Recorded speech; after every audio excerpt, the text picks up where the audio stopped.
کیا کوئی شخص ایک رات کو آسمانوں پہ جا سکتا ہے اور جا کے اللہ سے ملاقات کر کے واپس آ سکتا ہے؟ اور یہ 27 رجب کی رات کوئی عام رات نہیں ہے، یہ اللہ پاک نے خود چنا اس رات کو۔ جنت دکھائی گئی، دوزخ دکھائی گئی۔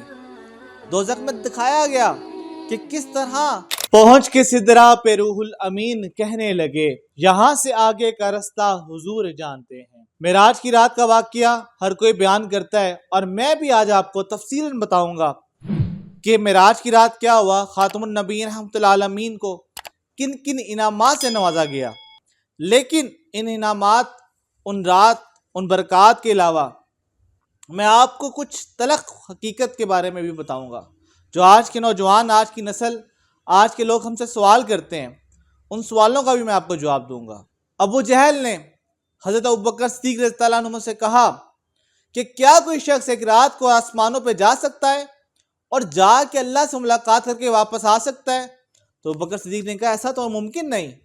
تو اس نے کہا کہ خاتم النبی رحمۃ اللہ علیہ محمد مصطفیٰ صلی اللہ علیہ وسلم جو تمہارے لیڈر ہے وہ یہ بات کہہ رہے ہیں۔ ابوبکر نے کہا کہ ہاں، اگر انہوں نے فرمایا تو حق فرمایا، سچ فرمایا۔ یعنی کہ ایمان کا تقاضا منافقین کو علیحدہ کرنے کا بہت بڑا ذریعہ جو تھا یہ معراج کی رات تھی۔ بہت سے منافقین دور ہو گئے جنہوں نے حضور کو دل سے مانا، حضور کی مانی، انہیں سب کچھ مانا، انہیں اللہ کا نبی مانا۔ انہوں نے اس بات پہ اتفاق کیا کہ معراج کی رات کا واقعہ حق اور سچ ہے، اور یہ 27 رجب کی رات کوئی عام رات نہیں ہے، یہ اللہ پاک نے خود چنا اس رات کو اپنے سونے کو بلانے کے لیے۔ خاتم النبی رحمۃ اللہ عالمین کو بلایا، آسمانوں کو سجایا۔ یعنی کہ اللہ پاک کہتا ہے میں بہترین حکمت والا ہوں، بہترین جاننے والا ہوں چیزوں کو۔ تو اس کا مطلب یہ ہے کہ یہ رات میں کوئی اسپیشل بلیسنگ ہے جس کا انتخاب کیا اللہ پاک نے، نبی پاک صلی اللہ علیہ وسلم کو اپنی زیارت کرائی۔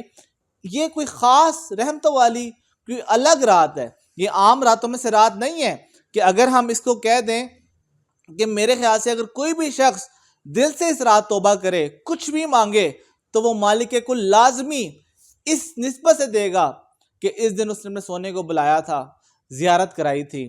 اب سوال اٹھتا ہے، لوگ کہتے ہیں کہ کیسے کوئی شخص آسمان پہ جاتا ہے اور واپس بھی آتا ہے، وہ بھی اتنی جلدی؟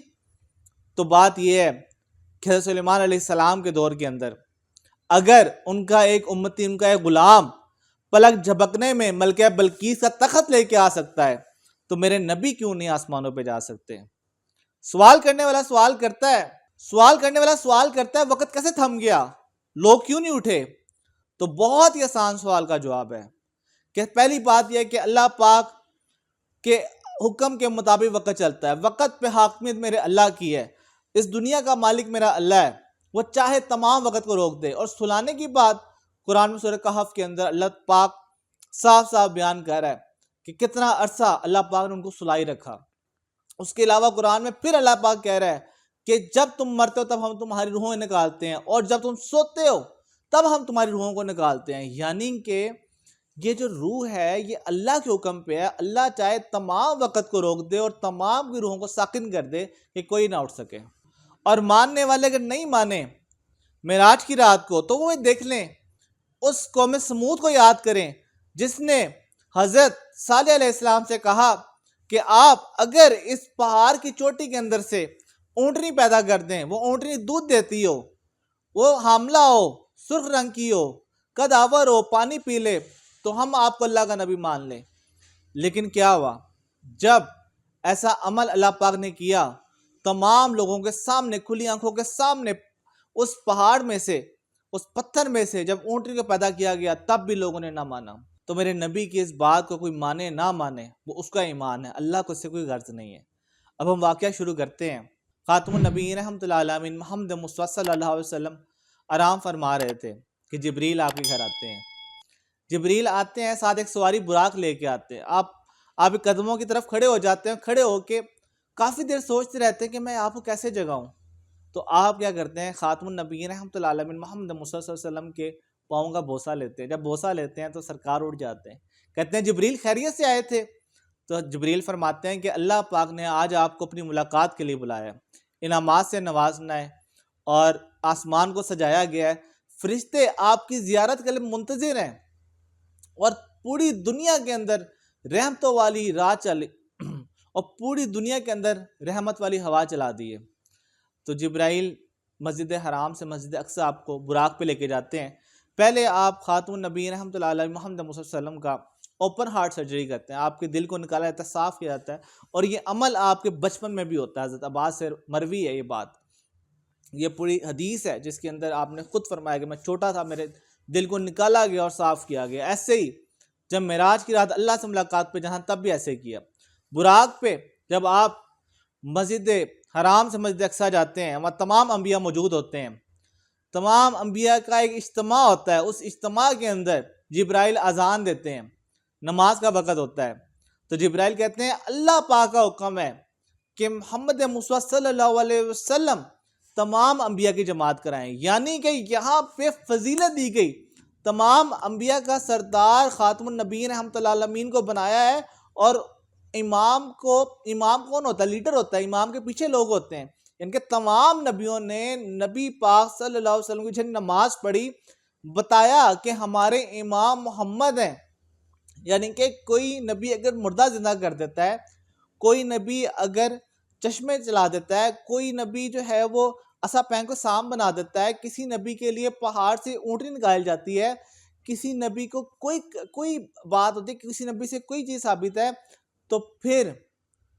میرے نبی پاک جو کہ تمام انبیاء کے سردار ہیں، ان کا مقام کیا ہوگا، ان کی کرامات کیا ہوں گی، ان کی باتیں کیا ہوں گی، یہ سوچو پہلے، پھر تم میرے نبی پہ بات اٹھانا، پھر انگلی اٹھانا، پھر بات کرنا۔ خیر، آپ کو وہاں سے پھر آسمان پہ لے کے جایا گیا، براق پہ آسمان تک سیر کی، پھر آگے فرشتوں نے آپ کا ہاتھ پکڑا اور فرشتوں نے آپ کو آسمان کی سیر کرائی، جنت دکھائی گئی، دوزخ دکھائی گئی۔ دوزخ میں دکھایا گیا کہ کس طرح بالوں سے پکڑ کے بدکار عورتوں کو سزائیں دی جا رہی ہیں، کس طرح بدکار مردوں کے ساتھ سلوک کیا جا رہا ہے، جنت کا احوال کیا ہے، اس کی ٹھنڈک کیا ہے، اور دوزخ کی گرمی کیا ہے۔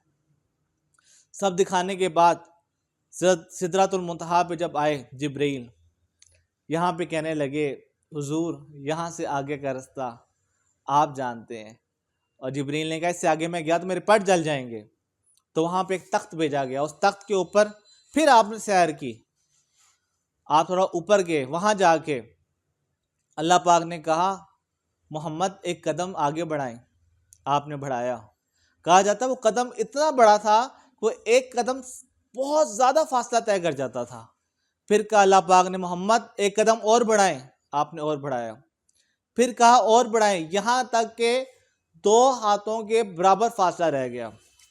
اب سامنے خاتم النبی رحمۃ اللہ علیہ محمد مصطفیٰ صلی اللہ علیہ وسلم، ایک طرف اللہ پاک، ہوئے کیا بات ہے، کیا شان ہے، کیا بات ہے میرے محمد مصطفیٰ صلی اللہ علیہ وسلم کی۔ حضرت موسیٰ دعائیں کرتے رہے اللہ پاک پلیز مجھے اپنی زیارت کرا دیں، مجھے اپنا جلوہ دکھا دیں۔ اللہ پاک نے کہا آپ نہیں دیکھ سکتے، میرے نور کو برداشت نہیں کر سکتے، لیکن سامنے خاتم النبی رحمۃ اللہ علیہ محمد مصطفیٰ کو بلا لیا۔ کہیں روایت نہیں ہے کہ حضور نے کہا اپنا جلوہ دکھا دیں، وہ اپنی ڈیوٹی کرتے رہے، لیکن کمال کی بات کیا ہے، کمال کی بات یہ ہے کہ آپ کو اللہ پاک خود چاہ رہا تھا اپنا جلوہ دکھانا۔ کہا محمد صلی اللہ علیہ وسلم میرے لیے کیا لے کے آئے ہیں؟ آپ نے فرمایا جو آپ کے پاس نہیں ہے۔ انہوں نے کہا وہ کیا؟ انہوں نے کہا آج ان کے ساری۔ خاتم نبی رحمۃ اللہ علیہ محمد صلی اللہ علیہ وسلم سے اللہ پاک نے کہا آپ کیا چاہتے ہیں، آپ کو میں آج کیا تحفہ دوں؟ آپ میرے پاس آئیں، کوئی کہیں جاتا ہے نا، ہم بھی جاتے ہیں تحفہ لے کے جاتے، تحفہ لے کے آتے ہیں۔ اللہ پاک نے کہا آج ہم نے آپ کو بلایا اپنے مہمان بنایا، آپ کو کیا تحفہ چاہیے؟ سرکار نے یہ نہیں کہا کہ مجھے پتہ ہے کرب و بلا کے اندر امام حسین کو شہید کر دیا جائے گا تو امام حسین کی شہادت نہ ہو۔ آپ نے یہ نہیں کہا مجھے پتہ ہے میرے 12 اماموں کے ساتھ میرے بچوں کے ساتھ کیا ہونا ہے۔ آپ نے یہ نہیں کہا علی غربت میں رہتا ہے۔ آپ نے یہ نہیں کہا کہ فاطمہ کا احوال کیا ہے۔ آپ نے یہ نہیں کہا کہ کتنے دن سے میری بیٹی بھوکی ہے اس کی روٹی دے دیں۔ آپ نے یہ نہیں کہا کہ ابو بکر عمر عثمان میرے لیے بڑی تکلیفیں سہ رہے ہیں۔ آپ نے یہ نہیں کہا، آپ نے بلکہ کیا کہا؟ آپ نے اپنے لیے کچھ نہیں مانگا، آپ نے کہا میری امت کو معاف کر دیں، بنا حساب معاف کر دیں، میری یہی گزارش ہے۔ ہوئے ہوئے ہوئے ہوئے کیا محبت تھی میرے نبی پاک صلی اللہ علیہ وسلم کی ہم امتیوں سے ساتھ۔ ہم صدقے واری جائیں اس خاتم النبی رحمۃ اللہ علیہ محمد صلی اللہ علیہ وسلم کے کہ اللہ کے پاس گئے ہیں، وہاں جا کے بھی ہمارے لیے دعا کریں کہ اللہ پاک ان کو معاف کر دے، بے حساب معاف کر دے۔ اللہ پاک کہتے ہیں ٹھیک ہے، ساتھ میں اللہ پاک کہتے ہیں ہم آپ کو ایک اور تحفہ دیتے ہیں۔ وہ تحفہ وہ ہے کہ جس سے اگر کوئی بندہ عاجزی کے ساتھ پڑھے تو اس کو ایسے ہی ہے جیسے اسے میری زیارت کی اور میری ملاقات کا منتظر ہو جائے گا۔ اور قرآن میں اللہ کہہ رہا ہے اگر تم میری ملاقات کا منتظر ہو میں کراؤں گا۔ تو انسان اللہ کا منتظر کیسے بنے گا؟ اللہ تعالیٰ نے 50 نمازوں کا تحفہ دیا، پھر نیچے گئے، چوتھے آسمان پہ حضرت ادریس ملے، پھر حضرت موسیٰ ملے۔ حضرت موسیٰ نے کہا کیا لے کے آئے؟ انہوں نے بتایا 50 نمازوں کا تحفہ۔ انہوں نے کہا واپس نہیں پڑھیں گے لوگ۔ کرتے کرتے جب 5 رہ گئیں تو اللہ نے فرمایا یہ 5 50 کے برابر ہے۔ یعنی کہ مولا علی نے کہا تھا نا کہ سجدے میں جب جاؤں گا میرے اندر سے تیر نکال دینا، مجھے تکلیف کا احساس ہی نہیں ہوگا۔ کیوں نہیں ہوگا؟ کیونکہ وہ مومن کی معراج ہے اور میرے علی مومن ہے۔ میرے تمام صحابہ ابوبکر عمر عثمان علی تمام صحابہ مومن ہیں، اور نماز مومن کی معراج ہے۔ جب وہ نماز پڑھ ہوتے تھے وہ ہماری والی نماز نہیں تھی، وہ نماز کوئی اور نماز تھی جس میں سامنے رب بھی تھا، سجدہ کرتے تھے اللہ کو کرتے تھے۔ میرے پہ فتوے نہ لگانا، میں ثابت کروں گا یہ باتیں۔ یہاں پہ آپ کو ایک دلچسپ بات بتاؤں کہ نبی پاک کو اللہ پاک نے جبہ بھی عطا فرمایا اور کہا کہ مجھے پتہ ہے آپ تو نہیں پہنیں گے، لیکن اپنے جو آپ کو لگے صحابہ میں کہ جس کو عطا کرنا ہے کر دیں۔ آپ آئے، آپ نے تمام اپنے چاہنے والوں سے سوالات کیے۔ مولا علی کو فرمایا میں تمہیں ایسا جبہ اگر عطا کر دوں، اللہ کا دیا ہوا جبہ، کہ جس کو پہن کے آپ کو زمین کی تہیں آسمان کی تہیں تمام علم تمام چیزیں سامنے والے کی ہر بات پتہ چل جائے۔ تو مولا علی نے فرمایا، آپ نے فرمایا آپ کیا کریں گے؟ انہوں نے کہا میں ہر دنیا میں ہر بندے کا راز رکھوں گا، افشا نہیں کروں گا۔ آج ہمیں کوئی بات پتہ لگ جائے، کسی کی ویڈیو معلوم ہو جائے، ہم اس کی کتوں والی کر دیتے ہیں، یار یہ دیکھو اس بندے نے کیا کیا، یہ دیکھو اس بندے نے کیا کیا، یہ کیا ہو رہا ہے۔ لیکن دیکھو میرے بھائیوں، کس طرح مولا علی نے کہا، کیوں ہے وہ مومن، کیا فرما رہے ہیں کہ لوگوں کے راز رکھوں گا۔ آپ نے مولا علی کو وہ جبہ عطا فرما دیا۔ معراج کی رات کو بہت کچھ ہوا، بہت لمبی تفصیل ہے، بڑے راز و نیاز ہیں، کچھ افشاں کر دیے اور کچھ افشاں نہ کیے سرکار نے، اور کچھ ہم تک پہنچ گئے اور کچھ نہ پہنچ سکے۔ لیکن بات اس سب سے ثابت ہوتی ہے کہ اللہ پاک نے میرے نبی کو سردار انبیاء بنایا ہے، اور دوسرا ہر کرامت، دنیا کی ہر کرامت سے افضل میرے نبی کی کرامت ہے، اور ان کو رحمت العالمین بنایا ہے، رحمت المسلمین نہیں بنایا، تمام جہانوں کے لیے رحمت بنا کے بھیجا گیا۔ دامن مصطفیٰ تھام لو، کبھی میرے نبی کے اوپر یہ نہ سوچو کہ حضور نے فرمایا تو یہ کیسے ہو سکتا ہے، یہ سوچو اگر میرے نبی نے فرمایا تو حق اور سچ ہے، اور ڈٹ جاؤ، انشاءاللہ پار لگ جاؤ گے۔ واقعہ معراج ہمیں ہمارے نبی کا مقام بتاتا ہے، ہمیں حضرت علی کا مقام بتاتا ہے، ہمیں حضرت بکر صدیق کا مقام بتاتا ہے، ہمیں یہ بتاتا ہے کہ چھانٹی کیسے کرنا ایمان کو، ہمیں یہ بتاتا ہے کہ افضل ہمارے نبی ہیں۔